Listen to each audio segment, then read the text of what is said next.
శ్రీకాకుళం జిల్లా పలాసలో మాజీ మంత్రి సీదిరి అప్పలరాజును దాదాపు 7 గంటలకు అరెస్ట్ చేశారు. అయితే ఇప్పుడు దాదాపు టైం 1 గంట కావస్తుంది. ఈ టైం వరకు కూడా ఆయన స్టేషన్‌లో ఇంకా ఎంక్వైరీ చేస్తున్నారు.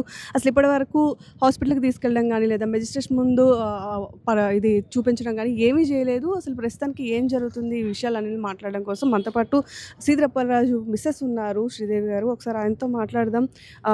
మేడం చెప్పండి, అసలు సీదిరి అప్పలరాజుని తీసుకెళ్ళేటప్పుడు మీరు కూడా ఆయనతో మీ వారితో పాటు జీప్‌లో వెళ్లారు. అసలు పోలీసులు ముందస్తు నోటీసులు ఏమైనా ఇచ్చారా? పోలీసులు సడన్గా వచ్చేసి సడన్గా తీసుకొని వెళ్ళారు. ముందస్తుగా ఏమీ చెప్పలేదు. సడన్గా చేసి ఇవన్నీ చేసినప్పటికీ కూడాను మనం స్టార్టింగ్ నుంచి కూడాను అరెస్ట్ చేస్తారు అనుకొని చెప్పి ఫస్ట్ డే నుంచి బాబుకి తీసుకెళ్ళినప్పటి నుంచి కూడాను వాళ్ళు వెనకాతలే వచ్చారు ప్రతి దగ్గరికి ఎక్కడికి వెళ్ళినా సరే. మరి ఇది ప్రీ ప్లాన్డ్ టైప్లో మొత్తం అంతా తీసుకొని వెళ్తున్నారు. లా అండ్ ఆర్డర్ ఎక్కడికి వెళ్తుందో కూడా నాకు తెలియట్లేదు. ప్రతిదీ మొత్తం ఎక్కడి నుంచి వీళ్ళు చేస్తున్నారో అర్థం కావట్లేదు. మొత్తం అంతా వాళ్ళు చెప్పే చేతుల్లోనే పోలీసు వాళ్ళు ఉంటున్నారు. అడ్వకేట్స్ మన తరపున మాట్లాడుతున్న వాదనని వాయిదా వేసుకుంటూ వస్తున్నారు. అలాగే జడ్జికి ఏ ప్రెషర్స్ ఉన్నాయో తెలియట్లేదు. బాబుని తీసుకొని వెళ్ళినప్పుడు కూడాను ఒక మెడికల్ దీని మీద కూడాను చాలా ఇబ్బందులు పెట్టారు. మీ అబ్బాయిని ఆల్రెడీ అరెస్ట్ చేసి 12 డేస్ అవుతుంది. ఇప్పటికే మీరు రిమాండ్ కూడా విధించడం జరిగింది మీ అబ్బాయి మీద. మీరు బెయిల్ పిటిషన్ పెట్టినప్పటికీ కూడా 3 సార్లు దాన్ని తిరస్కరించడం కూడా జరిగింది. అసలు ఈ మొత్తం విషయంలో ఏం జరిగింది? ఒక తల్లిగా మీ వర్షన్ ఏంటి?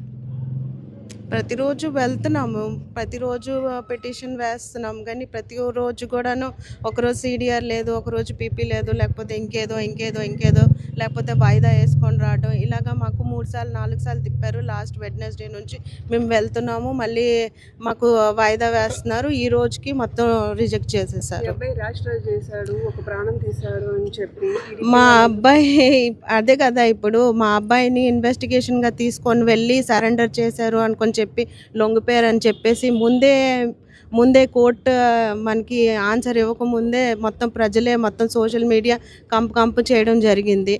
మా ఆయన ప్రజాసేవ అనుకొని చెప్పి 2007లో డాక్టర్ అయిన తర్వాత వాళ్ళ ఊర్లోనే ఆయన హాస్పిటల్ పెట్టాలనుకున్నారు. ఇది ఎందుకు చెప్తున్నానంటే మన పేద జనాలకి చూడలేదు అనుకొని చెప్పేసి చాలా మట్టుకు సోషల్ మీడియాలో మాట్లాడుతున్నారు. పేద జనాలకి చూడలేదు, అన్యాయం చేశాము అనుకొని చెప్పేసి.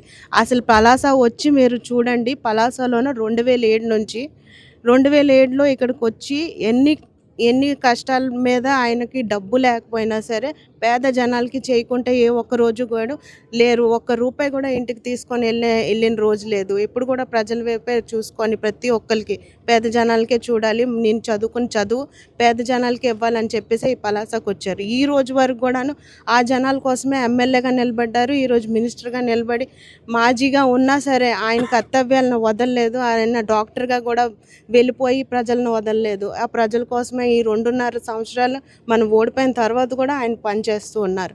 ప్రజాసేవలోనే ఉన్నారే తప్ప ఏ రోజు ఏ కుటుంబాన్ని అన్యాయం చేసుకొని రాలేదు.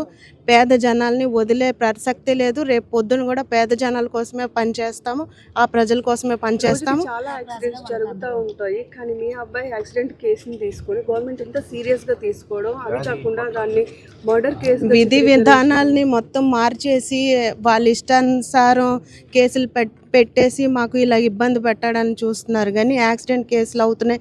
యాక్సిడెంట్లు అంటే అనుకోకుండా జరుగుతాయి, దాన్ని తీసుకొని వచ్చేసి హోమిసైడ్ కేసులు పెట్టేసి ఇప్పుడు ఆ హోమిసైడ్ కేసు సార్ మీద కూడా పెట్టారు. హస్బెండ్ వైసీపీకి సంబంధించిన లీడర్ కాబట్టి మీ అబ్బాయి మీద ఎంత దారుణంగా ప్రవర్తిస్తున్నారో అంటారు. తనకి క్రిమినల్, మర్డరర్, ర్యాష్ డ్రైవర్ ఏవేవో చెప్తున్నారు. అసలు ఆ పలాస లైన్లోకి చూస్తే ఇండస్ట్రియల్ ఏరియా నుంచి దాటితే స్పీడ్ బ్రేకర్స్ లేవు, లైట్లు లేవు, ఏమీ లేవు. అవన్నిటి కోసం ఎందుకు వర్క్ చేయట్లేదు? ఫోన్లే యాక్సిడెంట్ అయింది అనుకొని చెప్పేసి వెంటనే అక్కడ లైట్స్ ఎందుకు రాలేదు, స్పీడ్ బ్రేకర్స్ ఎందుకు రాలేదు? మాటికి అక్కడ యాక్సిడెంట్స్ అవుతున్నాయి.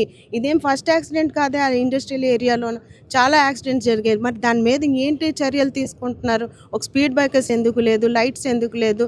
అక్కడ ఎమ్మెల్యే ఏం చేస్తున్నారు? ఏదో ఒకటి చెప్పేసి దానికి చూసుకోవాలి కదా. అవి ఏమి కూడా మీరు చేయకుండా ఇది ఒక్క రాజకీయ కుట్రగా తీసుకొని ఎప్పటి నుంచో చూడాలి, ఆయనకి కష్టం పెట్టాలి అనుకొని చెప్పి తీసుకొని వెళ్ళారు. కానీ ప్రజలందరూ మాతో పాటు ఉన్నారు. మాతో పాటు ఉన్న సార్తో పాటు నడిచిన ప్రతి మనిషి కూడా మాతో పాటు ఉన్నారు. అలాగే రేపు పొద్దున కూడా ఉంటారు, అలాగే సార్ కూడా ఉంటారు అనేసి చెప్పుకుంటున్నాను. సీదిరి అప్పలరాజుని 7 గంటలకి అరెస్ట్ చేయడం జరిగింది మీ ఇంటి దగ్గర. ఇప్పుడు దాదాపు 1 గంట కావస్తుంది, అంటే 7 అవర్స్ అవుతుంది. ఈ 7 అవర్స్లో పోలీసులు ఏం క్వశ్చన్స్ అడిగారు, ఏం ఎంక్వైరీ చేస్తున్నారు అనుకుంటున్నారు? ఇప్పటికీ కూడా హాస్పిటల్ దగ్గర కూడా ఆయన తీసుకెళ్ళిన సిచ్యువేషన్ లేదు. లోపలికి తీసుకెళ్ళిన తర్వాత ఆ లోపల ఏం జరుగుతుంది అనేది మనకి అలౌ చేయలేదు. మనం గేట్ బయటే వెయిట్ చేస్తున్నాము, ఏమైనా కబర్ వస్తుంది అని చెప్పేసే, కానీ లోపల విషయాలు అసలు బయటకి ఏం రాలేదు. జస్ట్ ఏంటంటే మొత్తం అంతా బెటాలియన్ దించున్నారు, ఏం చేయబోతున్నారు అనేది తెలియదు మనకి. ఆయన కూడా రిమైండ్ విధిస్తారని చెప్పి ఒక పక్క వార్తలు వస్తున్నాయి. అంటున్నారు కానీ అది ట్రూ ఆర్ ఫాల్స్ మనకు తెలియదు. మీ లాయర్తో మాట్లాడారా? లాయర్ లోపలే ఉన్నారు, మాట్లాడుతున్నారు. ఓకే. సో చూస్తున్నారు కదా, ప్రస్తుతం 7 అవర్స్ అవుతున్నప్పటికీ కూడా సీదిరి అప్పలరాజు మీద ఇంకా ఎలాంటి స్పష్టత రాలేదని చెప్తున్నారు. దాదాపు 7 గంటల నుంచి ఇప్పుడు రాత్రి అర్ధరాత్రి 1 గంట అవుతుంది. 1 గంట అయినప్పటికీ కూడా వాళ్ళ భార్య ఇంకా పోలీస్ స్టేషన్ ఎదుటనే వెయిట్ చేస్తున్నటువంటి పరిస్థితి మనకు కనిపిస్తుంది. సో ఏదేమైనా ఓవరాల్ కేసెస్లో చాలా వరకు యాక్సిడెంట్స్ జరిగినప్పుడు తీసుకున్న చర్యల్ని కావాలని కుటుంబాలకి అనువదించి కేసుని చూస్తుంది గవర్నమెంట్ అని చెప్పి సీదిరి అప్పలరాజు భార్య కూడా చెప్తున్నటువంటి పరిస్థితి మనకు కనిపిస్తుంది.